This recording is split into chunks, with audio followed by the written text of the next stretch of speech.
En moins d'un mois, selon la Commission éthiopienne des droits de l'homme, la police fédérale a arrêté et détenu 19 journalistes en ligne.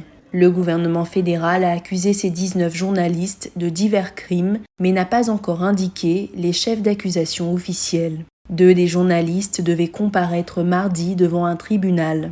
Un avocat spécialisé dans les droits de l'homme, œuvrant pour libérer les journalistes emprisonnés, s'est entretenu avec la VOA à condition de pouvoir préserver son anonymat pour des raisons de sécurité.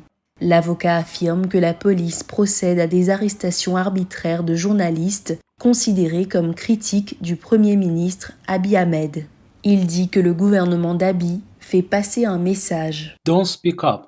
Ne parlez pas, ne soyez pas la voix des sans-voix, et le gouvernement sera content si personne ne critique ses activités, ses devoirs et ses responsabilités. La loi éthiopienne sur les médias stipule clairement qu'aucun journaliste ne doit être détenu en raison de son travail.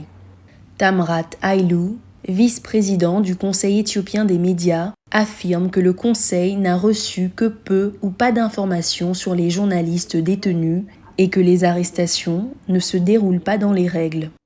Ils ne sont pas détenus là où ils devaient l'être. Certains d'entre eux ne comparaissent même pas devant les tribunaux.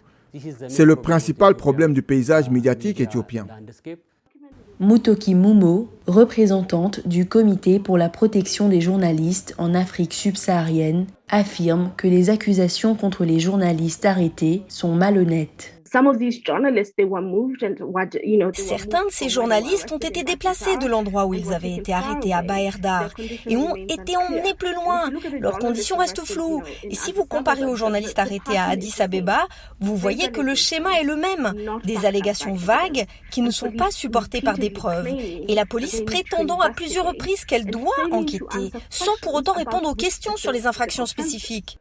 De nombreux journalistes éthiopiens ont refusé nos demandes de prendre la parole publiquement par crainte de ce qui pourrait arriver.